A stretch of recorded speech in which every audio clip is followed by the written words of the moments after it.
Update ng SSS Pension Booster kumita. Ano ito? Ating alamin. Magandang araw po sa ating mga SSS members, SSS pensioners. Alam niyo po bang naglabas ng panibagong official press release ang SSS ngayong araw lamang?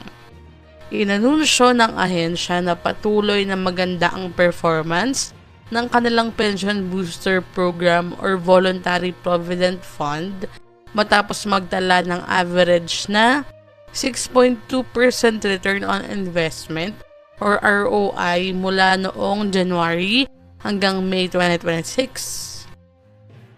Ayon sa ahensya, nananatiling mas mataas ang kita ng pension booster kumpara sa average na 91-day treasury bill rate na nasa 4.77% ngayong taon.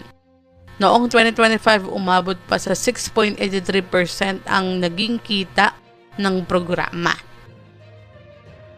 Tumaas ng 21.8% ang kabuang contribution ng mga members noong 2025. Mula 574 million noong 2024 ay naging 699 million pesos na. Ipinapakita nito ang lumalaking tiwala ng mga miyembro sa programa. Upang mapalaki pa ang kita ng mga members, inalis ng SSS ang 1% na management fee sa pension booster accounts mula 2025 hanggang 2028. Paano sumali dito? Bukas ang pension booster sa lahat ng members ng SSS, maaaring magsimulang maghulog ng kahit 500 piso at walang maximum contribution limit. Maaari ring mag-enroll online sa pamamagitan ng my.ss account.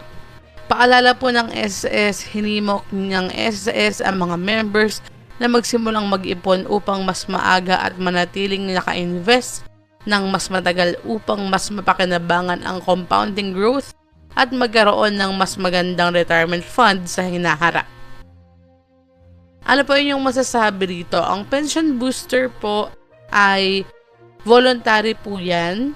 Depende sa inyo kung gusto nyo magdagdag ng inyong monthly contribution para mas malaki po ang inyong pensyon sa hinaharap. Hanggang dito na lamang po muna. Ito ang Shas Info Celebrates. I-like, share, and subscribe para kayo ay updated. God bless po and have a nice day.